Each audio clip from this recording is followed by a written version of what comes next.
બ્રાહ્મણનું લેણું બનેલી ઘટના। વર્ષો પહેલા સૌરાષ્ટ્રમાં વસેલું એક નાનું પણ સંસ્કારી ગામ હતું। નામ હતું વેણુપુર। આ ગામ ચારે બાજુ લીલાછમ ખેતરથી ઘેરાયેલું। મધ્યમાં પથ્થરની ગલીઓ। ગલીઓની બાજુએ કાચા પાકા મકાનો। સવાર પડે ત્યારે મંદિરમાંથી શંખનાદ થતો। સાંજ પડે ત્યારે સોલાની આગ સાથે ઘરોમાં જીવન ધબકતું।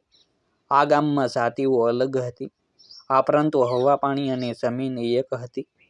છતાં માનવીના મનમાં ઉગેલો અહંકાર આ એકતાને વારંવાર ચીરતો રહેતો। વેણુપુરમાં સૌથી વધુ માન ધરાવતો સમાજ બ્રાહ્મણનો હતો। તેમાં પણ એક નામ સૌના મોઢે હતું, પંડિત શિવનારાયણ શાસ્ત્રી।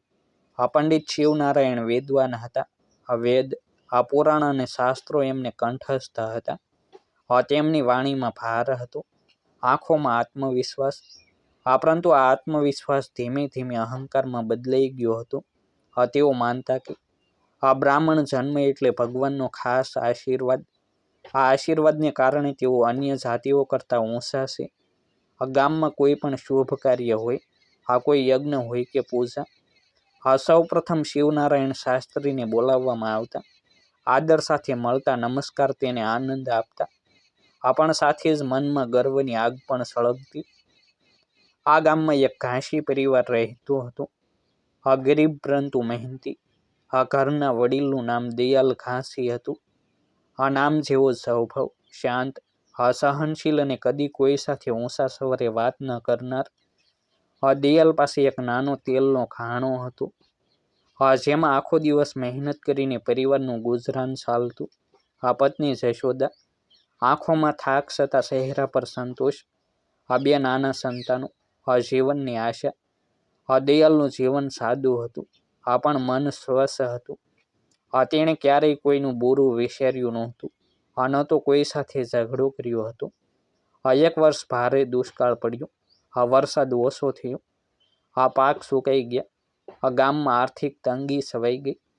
આવા સમયમાં દયાલ ઘાસીને પૈસાની જરૂર પડી। તેલનો ઘાણો ચલાવવા માટે બીજ અને સાધનો લેવા હતા। આખા ગામમાં ફરીને અંતે દયાલ શિવનારાયણ શાસ્ત્રી પાસે પહોંચ્યો। હાથ જોડીને નમ્રતાથી વિનંતી કરી કે થોડા પૈસા ઉધાર આપશો, સમય આવતા વ્યાજ સાથે પરત કરી દઈશ। શિવનારાયણ શાસ્ત્રીએ દયાલને માથેથી પગ સુધી જોયો। નજરમાં દયા નહીં, પરંતુ અહંકાર હતો। થોડું વિચારીને તેમણે કહ્યું કે પૈસા આપશે, પરંતુ શરતે। શરત એવી કે દયાલ પોતાની જમીન ગીરવે મૂકે। મજબૂરીમાં દયાલે શરત માની લીધી। કરાર લખાયો। સાક્ષીઓ બેઠા અને પૈસા મળ્યા। સમય પસાર થયો। દયાલે દિવસ રાત મહેનત કરી। પત્ની અને બાળકો પણ હાથ બટાવતા। થોડા મહિનામાં તેણે પૂરા પૈસા અને વ્યાજ જોડી દીધા। એક શુભ દિવસે દયાલ પૈસા લઈને શિવનારાયણ શાસ્ત્રી પાસે ગયો। હાથ જોડીને કહ્યું કે મહારાજ, આપનું લેણું ચૂકવવા આવ્યો છું। પરંતુ શિવનારાયણ શાસ્ત્રીનો સ્વભાવ હવે બદલાઈ ગયો હતો। તેમણે કરાર બતાવ્યો અને કહ્યું કે વ્યાજ પૂરું નથી। વધુ પૈસા માંગ્યા। દયાલ હક્કાબક્કા રહી ગયો। તેણે વિનંતી કરી, પગે પડી ગયો। કહ્યું કે મેં બધું ચૂકવી દીધું છે, હવે વધુ નથી આપી શકતો। પણ અહંકાર અંધ બનાવે છે। શિવનારાયણ શાસ્ત્રીએ દયાલની એક ન સાંભળી। તેમણે ગામ સભામાં કહી દીધું કે દયાલ કરાર તોડી રહ્યો છે। તેની જમીન હવે મારી છે।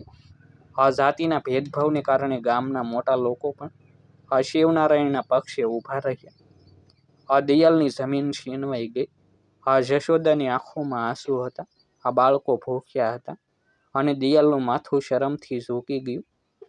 તે દિવસે દયાલના મોઢેથી એક શબ્દ પણ ન નીકળ્યો, પરંતુ તેના હૃદયમાં ઊંડો ઘા પડ્યો। સમય આગળ વધ્યો।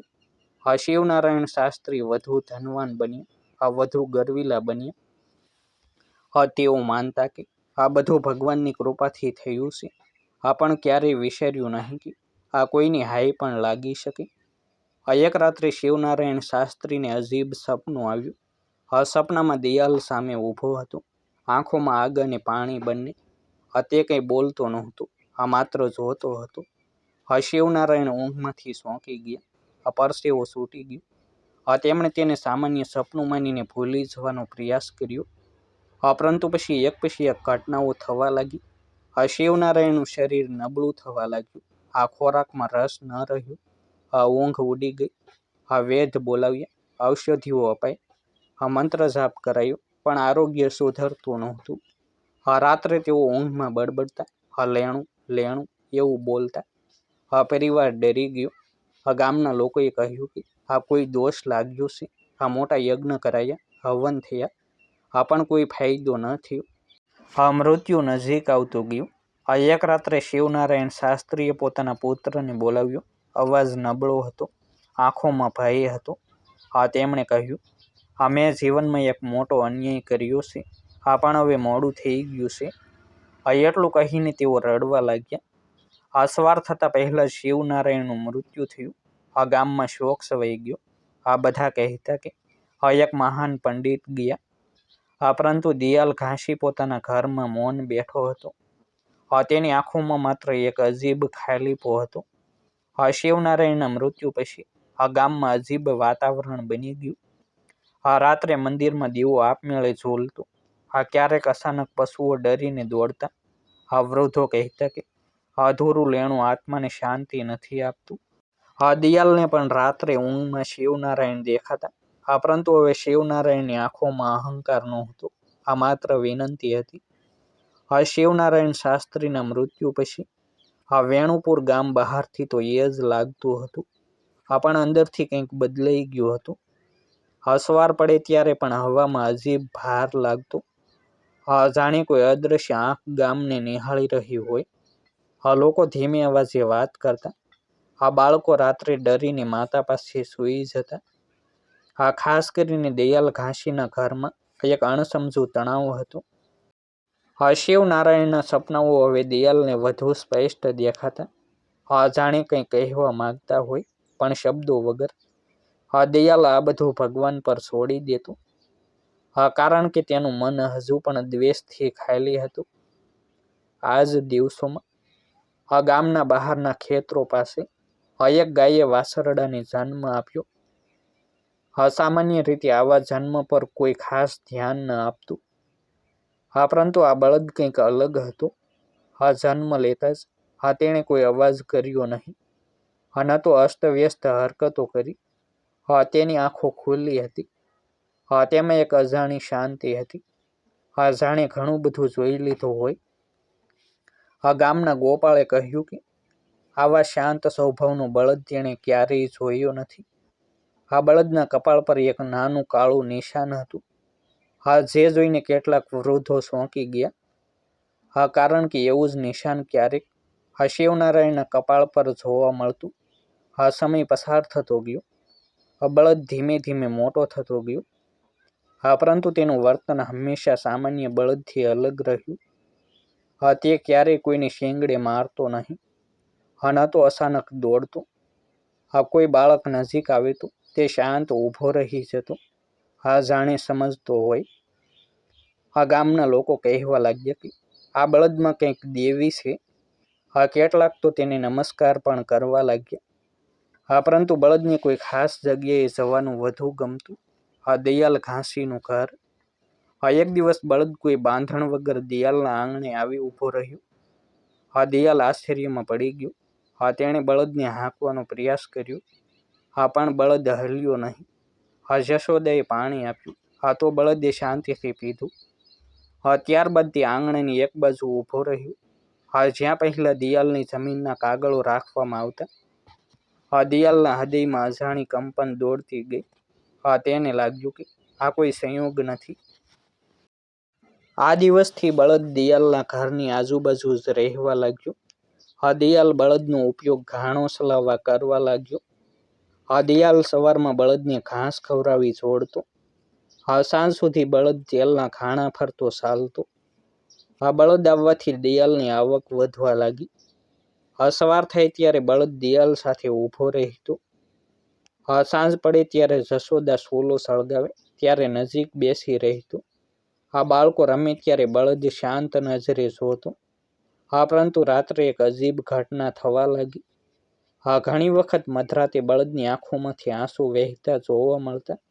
હા, દિયાલે પોતે જોયું. હા, પણ વિશ્વાસ ન થયો. હા, તેણે વિચાર્યું કે હા, કદાચ આંખમાં કચરો ગયો હશે. હા, પરંતુ આ વારંવાર થતું રહ્યું. હા, એક રાત્રે દિયાલને સપનું આવ્યું. હા, સપનામાં તેજ બળદ માનવની જેમ બેઠો હતો. હા, સામે શિવનારાયણ શાસ્ત્રી ઊભા હતા. હા, શિવનારાયણ માથું ઝુકાવીને કહી રહ્યા હતા, હજી લેણું બાકી છે. હા, દિયાલ ચોંકીને ઉઠી ગયો. હા, પરસેવો છૂટી ગયો. હા, બહાર જઈને જોયું તો આ બળદ આંગણામાં ઊભો હતો અને દિયાલ તરફ જ જોઈ રહ્યો હતો. એ નજરમાં પશુત્વ નહોતું. આ માત્ર ગહન વેદના હતી.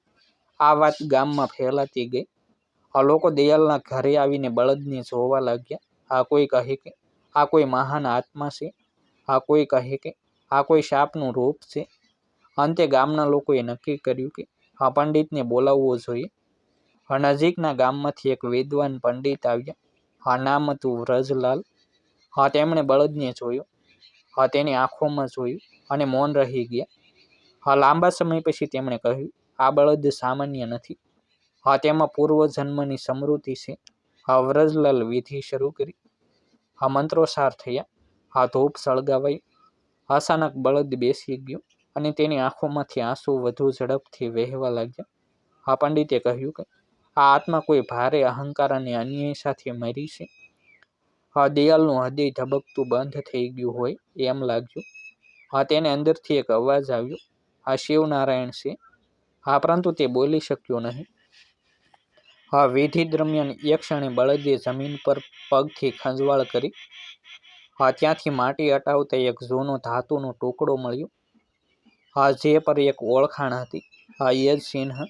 હા, જે શિવનારાયણ વાપરતા હતા. આ જોઈને આ ગામમાં સન્નાટો છવાઈ ગયો. આ લોકો એકબીજા સામે જોવા લાગ્યા. હા, કોઈના મોઢેથી શબ્દ ન નીકળ્યો. હા, વ્રજલાલ ઉપાધ્યાયે ધીમા અવાજે કહ્યું, હા, કર્મ કદી નાશ પામતું નથી. હા, જે લેણું જીવતા નથી ચૂકવતા, હા, તે મૃત્યુ પછી ચૂકવવું પડે છે. હા, દિયાલની આંખોમાં આંસુ આવી ગયા. હા, તેને શિવનારાયણ માટે દ્વેષ નહોતો. હા, પરંતુ દયા હતી. હા, બળદ તેની તરફ જોઈ રહ્યો હતો. હા, જાણે કંઈક માગતો હોય. આ સાથે એક વાત સ્પષ્ટ થઈ ગઈ હતી. આ બળદ કોઈ રીતે દિયાલના જીવન સાથે બંધાયેલો હતો અને જ્યાં સુધી અધૂરું લેણું પૂરેપૂરું ચૂકવાશે નહીં, હા, ત્યાં સુધી આ આત્માને શાંતિ નહીં મળે. હા, વ્રજલાલના શબ્દો પછી આ વેણુપુર ગામમાં કોઈ બોલ્યું નહીં. આકાશ પર સંધ્યાનો લાલ રંગ છવાયો હતો. આંગણામાં બેઠેલો બળદ શાંતિથી શ્વાસ લઈ રહ્યો હતો. હા, જાણે લાંબા સમય પછી કોઈ તેની વેદનાને સમજી ગયું હોય. હા, દિયાલ ઘાસીનું મન ઉથલ પાથલ થઈ ગયું હતું. હા, જે માણસે તેના જીવનને તોડી નાખ્યું હતું, આજે એ જ માણસ આ બળદના રૂપે તેની સામે ઊભો હતો. હા, છતાં દિયાલના હૃદયમાં ક્રોધ નહોતો. હા, માત્ર એક અજીબ કરુણા હતી. હા, તેને સમજાઈ ગયું કે આ કર્મનો રસ્તો કેટલો કઠોર અને નિષ્ઠુર હોય છે. હા, વ્રજલાલે દિયાલને પાસે બોલાવ્યો અને કહ્યું કે આ આત્માને મુક્તિ ત્યારે જ મળશે, હા, જ્યારે જે અન્યાય થયો છે, હા, તેની માફી આપવામાં આવશે. હા, પૈસા કે જમીન અહીં મુખ્ય નથી. હા, પરંતુ ક્ષમા છે. હા, દિયાલે આંખો બંધ કરી. હા, તેના મનમાં વર્ષો જૂના દુઃખ, જશોદાના આંસુ, આ બાળકોની ભૂખ અને પોતાની લાચારી બધું એક સાથે સામે આવી ગયું. હા, એક ક્ષણ માટે તેનું મન કઠોર બન્યું. હા, પરંતુ તરત જ તેને કઠોરતા ઓગળી ગઈ. હા, તેણે બળદની સામે જઈને ધીમેથી માથા પર હાથ મૂક્યો. આ સ્પર્શ થતાં જ આ બળદના શરીરમાં કંપન શરૂ થયું. હા, તેની આંખોમાંથી આંસુ વહેતા રહ્યા. હા, તેના શ્વાસોની ગતિ બદલાઈ ગઈ. હા, દિયાલે ધીમા અવાજે કહ્યું કે હા, તેણે મનથી ક્ષમા આપી દીધી છે. હા, કોઈ લેણું હવે બાકી નથી. આ શબ્દો સાંભળતા જ વાતાવરણમાં એક અજીબ શાંતિ છવાઈ ગઈ. આ પવન હળવો બન્યો. આકાશમાં પક્ષીઓનો કલરવ સંભળાયો. આ ગામના લોકો નિશ્ચલ ઊભા હતા. હા, કારણ કે તેઓ પોતાની આંખે કર્મનો અંત જોઈ રહ્યા હતા. આ રાત પછી આ બળદનું વર્તન બદલાઈ ગયું. હા, તેમાં રહેલી બેચેની ગાયબ થઈ ગઈ. હા, તે હવે વધુ શાંત અને સ્થિર હતો. હા, જાણે કોઈ ભારે બોજ ઉતરી ગયો હોય. આ દિયાલના ઘરમાં પણ એક અલગ જ શાંતિ અનુભવાતી હતી. આ જશોદાની આંખોમાં લાંબા સમય પછી નિર્ભાર આનંદ દેખાતો હતો. પરંતુ આ શાંતિ વધુ દિવસો સુધી ટકી ન રહી. એક સવાર બળદ ઊભો થઈ શક્યો નહીં. તેની આંખોમાં હવે વેદના નહોતી, પરંતુ એક ગાઢ સંતોષ હતો. વ્રજલાલને બોલાવવામાં આવ્યા. તેમણે બળદની પાસે બેસીને મંત્રોચ્ચાર કર્યા અને કહ્યું કે આત્માએ પોતાનું લેણું સૂકવી દીધું છે. હવે તેની મુસાફરી પૂર્ણ થવા આવી છે. ગામ આખું એકઠું થયું. કોઈ રડતું હતું, કોઈ મૌન હતું. કારણ કે આ માત્ર એક પશુનું મૃત્યુ નહોતું, પરંતુ અહંકારના અંતનું પ્રતીક હતું. બળદે અંતિમ શ્વાસ લીધો ત્યારે તેની આંખો બંધ થતા સાથે એક ક્ષણ માટે તેજસ્વી પ્રકાશ ફેલાયો. ઘણા લોકોએ કહ્યું કે તેમને ચંદન જેવી સુગંધ આવી. વ્રજલાલે ઘોષણા કરી કે આત્માને મુક્તિ મળી ગઈ છે. દિયાલ ઘાસી માથું ઝુકાવીને ઊભો રહ્યો. તેની આંખોમાં આંસુ હતા, પરંતુ તે દુઃખના નહોતા. તે આંસુ માનવતાના વિજયના હતા. આ ઘટના પછી વેણુપુર બદલાઈ ગયું. જાતિ અને અહંકારની દિવાલો ધીમે ધીમે તૂટવા લાગી. લોકો સમજ્યા કે જન્મ કોઈને ઊંચો કે નીચો બનાવતો નથી, કર્મ બનાવે છે. દિયાલ ઘાસીનું જીવન ફરીથી સંવારી ગયું. પરંતુ તે હવે વધુ વિનમ્ર અને કરુણાશીલ બની ગયો હતો. ગામના લોકો તેને આદરથી જોતા, કારણ કે તેણે જે કર્યું હતું તે સરળ નહોતું. આ સ્ટોરી અહીં પૂર્ણ થતી નથી, કારણ કે તેનો સંદેશ હંમેશા જીવંત રહેશે. કોઈ પણ જીવ કોઈ પણ જન્મમાં પોતાના કર્મોથી બચી શકતો નથી. અહંકાર મનુષ્યને અંધ બનાવે છે અને કરુણા તેને મુક્ત કરે છે. જે લેણું હૃદયથી સૂકવાય છે, એ જ આત્માને સાચી શાંતિ આપે છે. વેણુપુરના લોકો આજે પણ કહે છે કે રાત્રે શાંત પવનમાં એક અવાજ સંભળાય છે, જાણે કોઈ આત્મા કૃતજ્ઞતાથી કહી રહી હોય, હવે લેણું બાકી નથી. મિત્રો, જો આ સત્ય ઘટના આધારિત સ્ટોરી તમારા હૃદયને સ્પર્શ કર્યો હોય, તો કૃપા કરીને આ વિડીયોને મનથી પસંદ કરો, લાઈક કરો. આવી રહસ્યમય અને અર્થસભર સ્ટોરીઓ વધુ લોકો સુધી પહોંચે તે માટે તેને તમારા મિત્રોને અને પરિવારજનોને જરૂરથી શેર કરો. જો તમે હજી સુધી અમારી યુટ્યુબ ચેનલને સબસ્ક્રાઈબ નથી કરી, તો આજે જ સબસ્ક્રાઈબ કરો, જેથી આવી નવી, અનોખી અને આંખ ખોલી નાખે તેવી સ્ટોરીઓ તમને સમયસર મળતી રહે. તમારો એક નાનો સહયોગ અમને વધુ સત્ય ઘટનાઓ લાવવા પ્રેરણા આપે છે. ડિસ્ક્લેમર: સ્પષ્ટતા. આ સ્ટોરી સત્ય ઘટનાઓ, લોકવાયકા અને આધ્યાત્મિક માન્યતાઓ પરથી પ્રેરિત છે. તેનો ઉદ્દેશ કોઈ વ્યક્તિ, જાતિ, સમાજ અથવા ધર્મની લાગણી દુભાવવાનો નથી. આ સ્ટોરી માત્ર જીવનમાં કર્મ, અહંકાર અને કરુણાના પરિણામો સમજાવવા માટે રજૂ કરવામાં આવી છે. દર્શકોએ તેને કથા રૂપે અને સંદેશ રૂપે જ સ્વીકારવી. કોઈ પણ અંધવિશ્વાસને પ્રોત્સાહન આપવાનો અમારો આશય નથી. ફરી મળીશું એક નવી સ્ટોરી સાથે. આભાર. જય હિન્દ, જય ભારત. કોમેન્ટમાં હર હર મહાદેવ લખવાનું ભૂલશો નહીં. વિડીયોને હાઈપ કરવાનું ભૂલશો નહીં.